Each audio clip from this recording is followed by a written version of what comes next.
Intuitive Entrepreneur Show, where you take enlightened entrepreneurs, coaches, and influencers together to discuss cutting edge topics in the world of relationships, culture, business, and spirituality. And here's your host, Miss Carol Boston. Hello, everybody, and welcome to the Intuitive Entrepreneur Show. You know me, I'm always so excited to be here, but what's one thing you know about me? I'm your weather girl.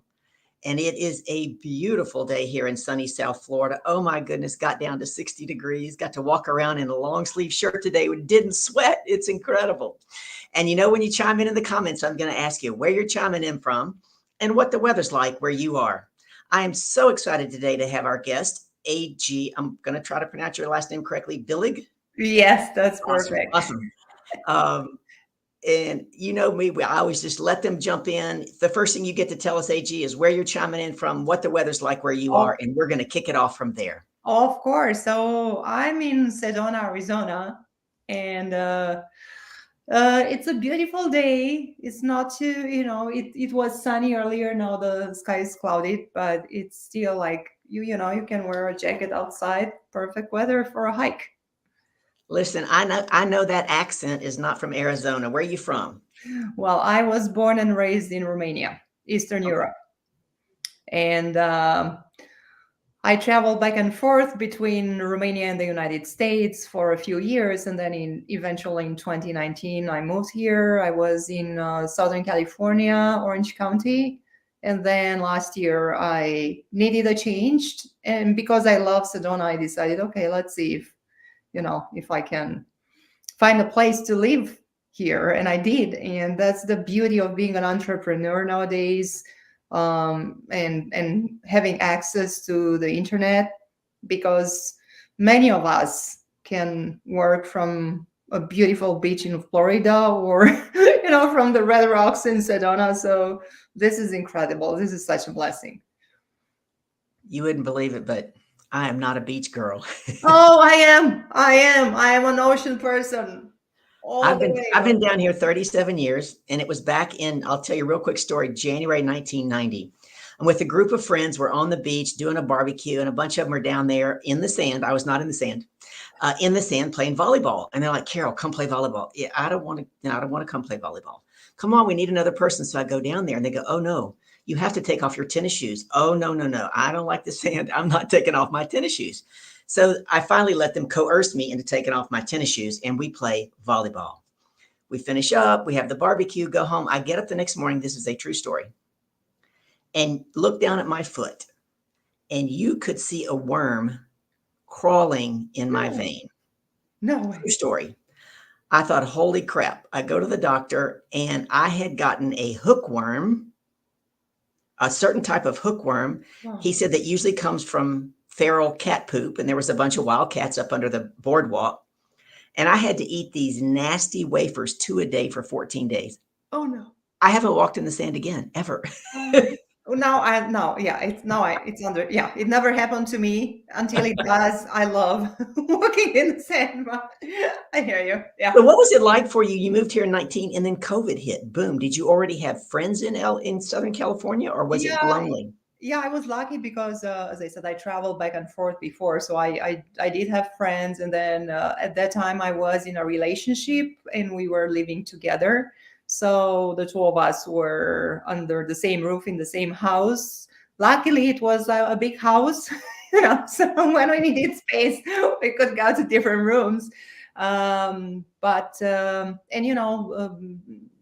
Working, as I said, like being able to, offer services online using the internet really didn't affect what I was doing. And Orange County was, I think, somehow more relaxed than other areas in California, definitely more relaxed than San Diego.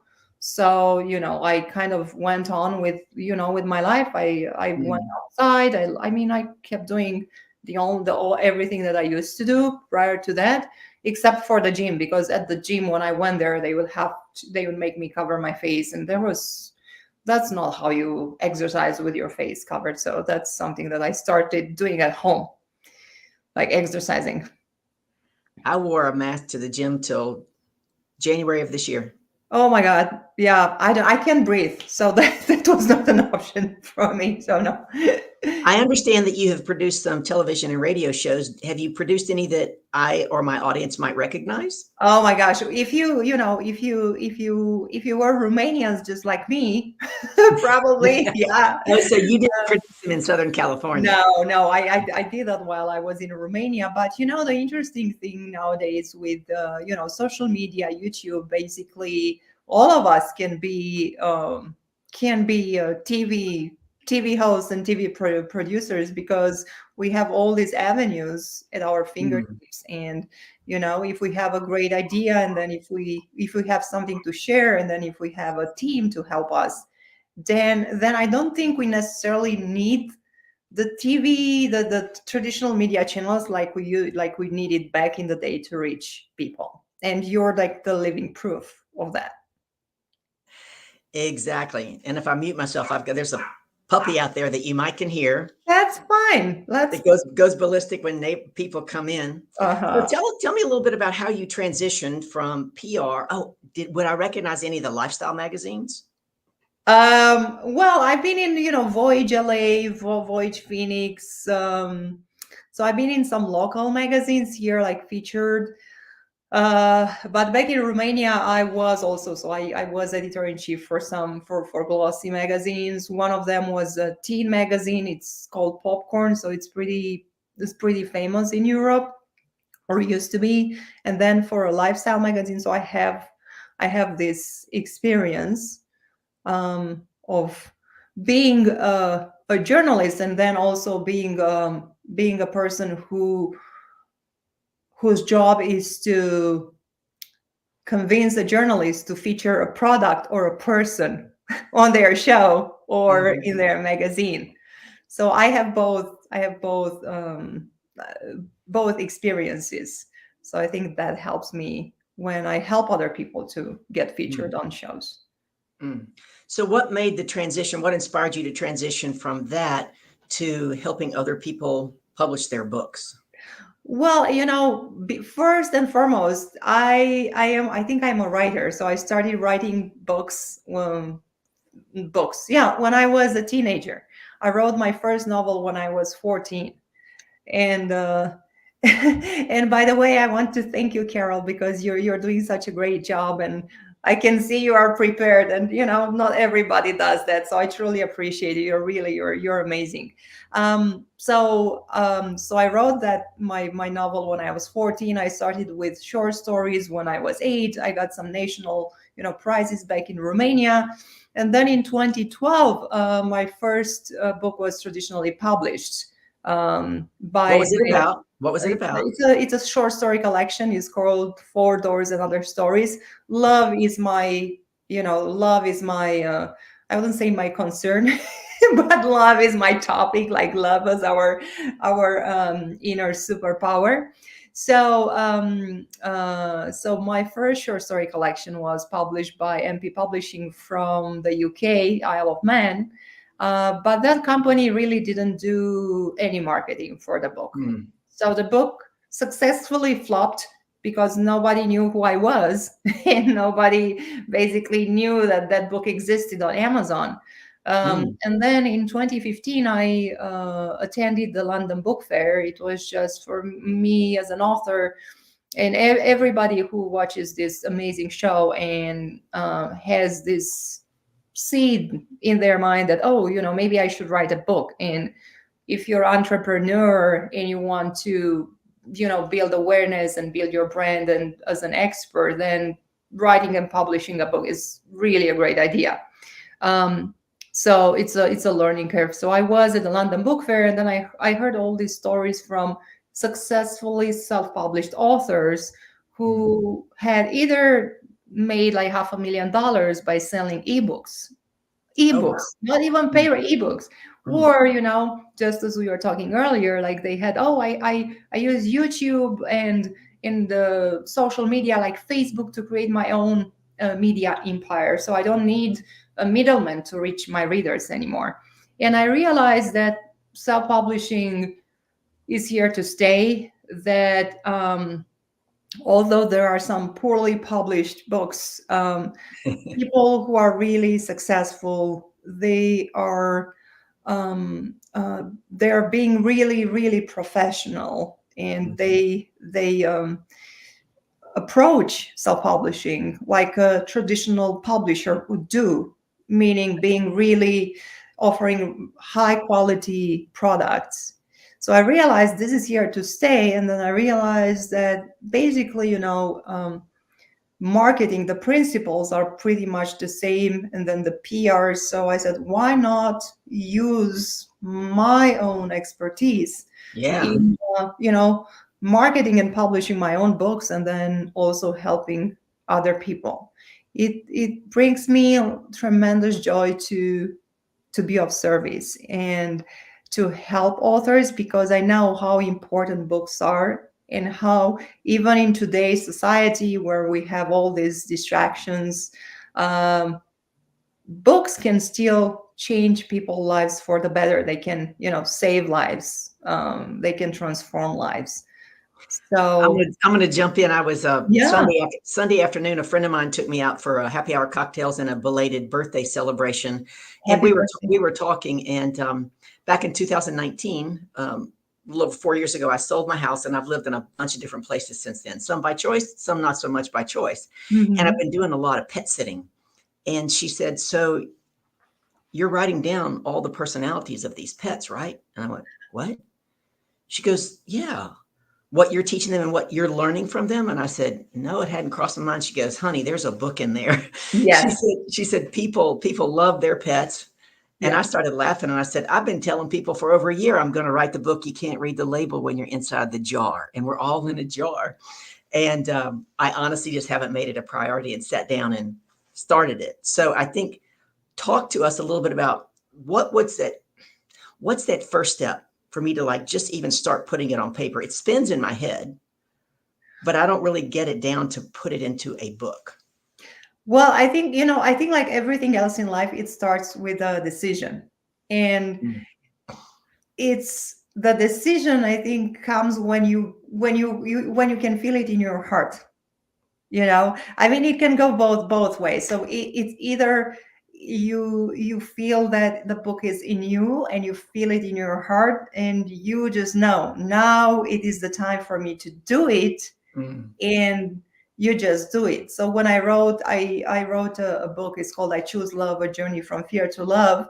I never consider myself a personal transformation self-help author. I thought I'm a fiction author, but I guess throughout the years and my life journey, and all my spiritual experiences, kind of wanted to be put together in a book. And I got this idea, and I said, okay, I'll do it. And I just listened to the voice in my heart, not in my head, and I was able to do that in 1 month. So this is one way to go, and the other way to go is, as I said, if you have a business, Mhm. and you want to make a bigger impact, or you want to reach more people, then a book is a good way. So you make that decision as a business decision, and you see where that decision fits in your overall business, the vision for your business and your marketing. And you do it when that moment is appropriate for you. So I, once I don't. you I don't think it's come for me yet. yeah, well, you'll know when it comes, and you have to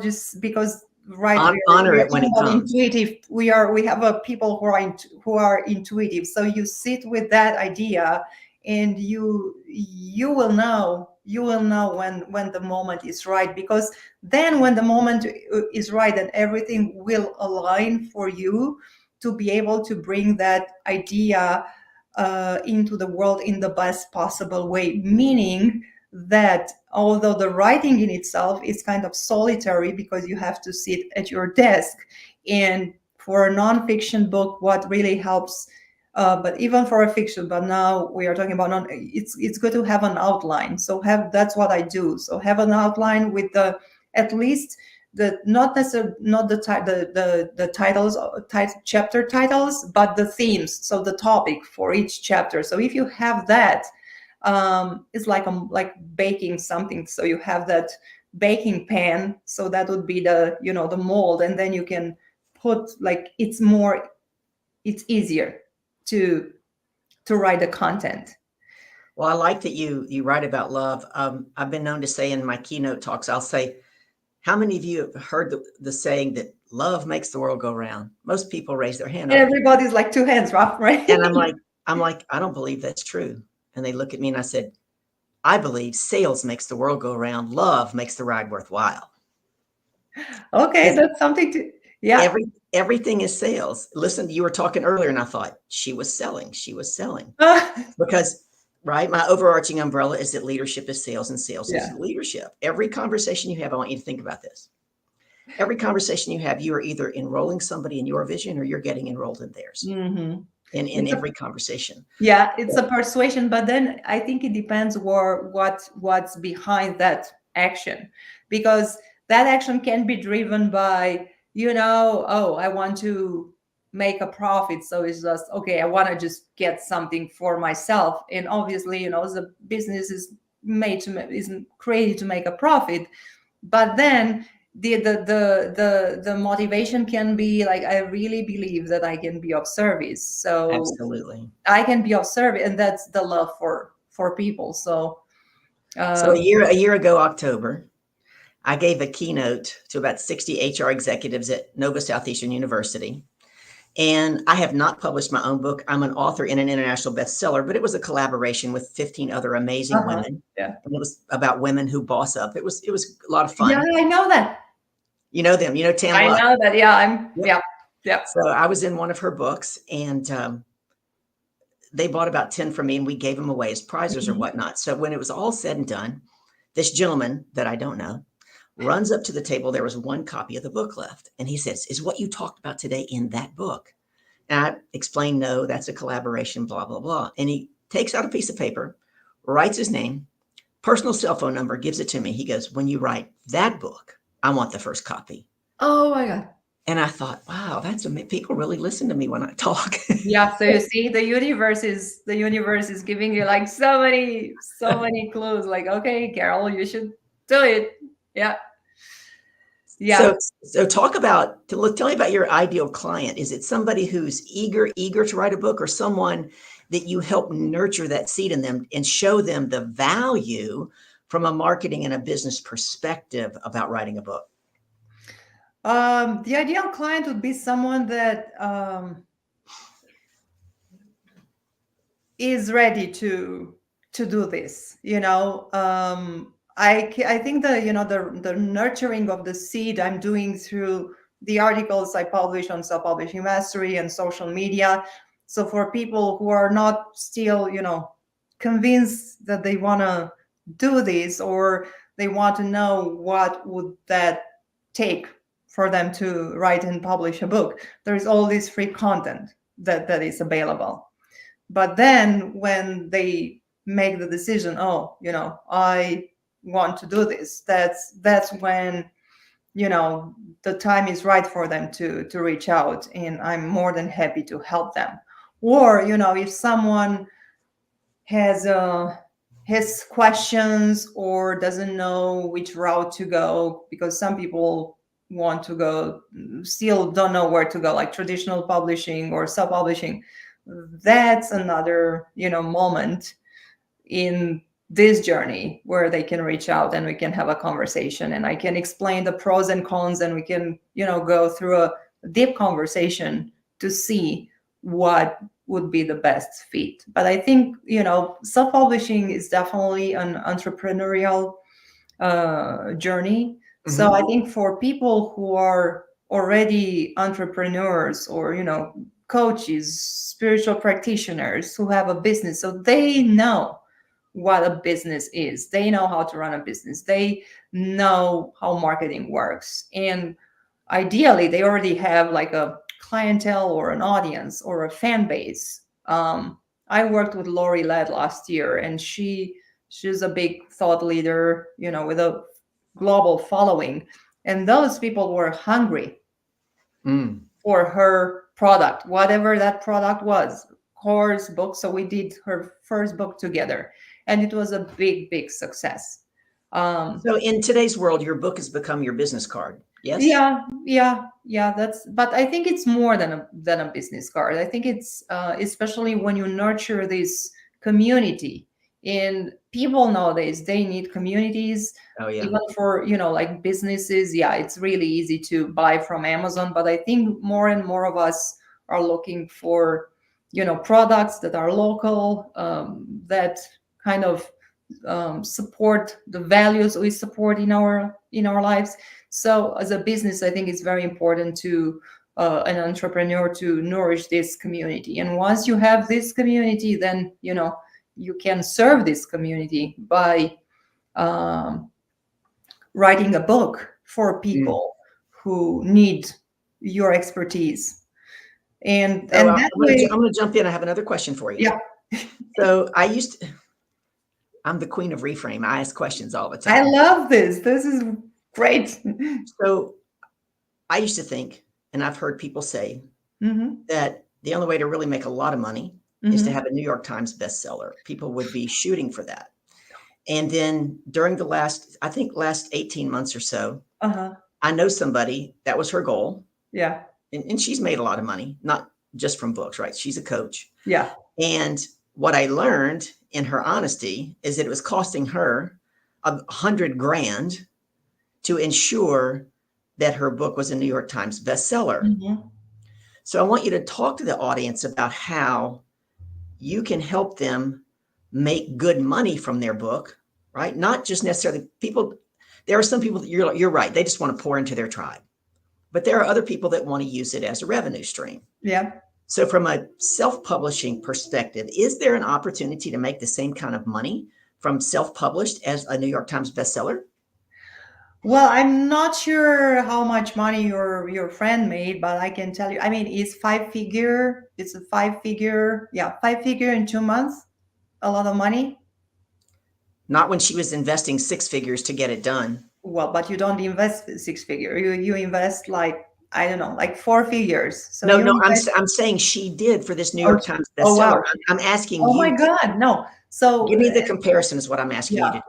so you don't have to. I think like you don't have to be a New York Times bestseller.